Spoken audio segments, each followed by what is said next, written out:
2023 സംസ്ഥാന ചലച്ചിത്ര പുരസ്കാരങ്ങൾ പ്രഖ്യാപിച്ചു. പൃഥ്വിരാജാണ് മികച്ച നടൻ. മികച്ച നടിക്കുള്ള പുരസ്കാരം ഉർവശിയും ബീന ആർ ചന്ദ്രനും പങ്കിട്ടു. ജിയോ ബേബി സംവിധാനം ചെയ്ത കാതൽ ദക്കോറാണ് മികച്ച ചിത്രം. ഞാനങ്ങനെ അധികം ആരോടും അങ്ങനെ സംസാരിക്കുന്ന ഒരാളല്ല.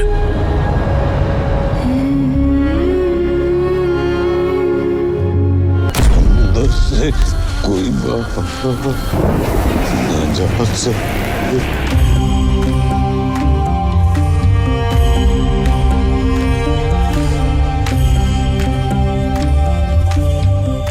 ജനപ്രീതിയും കലാമേന്മയുള്ള മികച്ച ചിത്രത്തിനുള്ള പ്രത്യേക അവാർഡ് ആടുജീവിതം.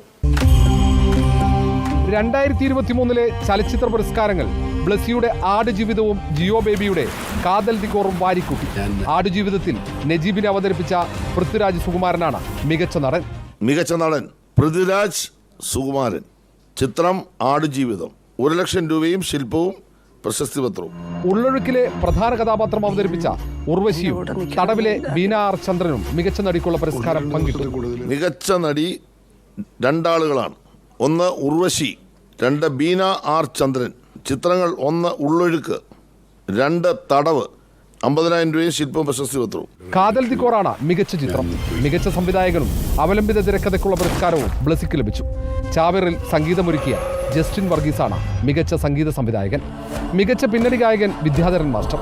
ആനാമിയാണ് പിന്നണി ഗായിക. അവ്യക്ത മേനോനും തെന്നൽ അഭിലാഷുമാണ് ബാലതാരങ്ങൾ. ട്രാൻസ്ജെൻഡർ വിഭാഗങ്ങൾക്കുള്ള പ്രത്യേക അവാർഡ് എന്നെന്നും ചിത്രത്തിന്റെ സംവിധായിക ശാലിനി ഉഷാദേവിക്ക് ലഭിച്ചു.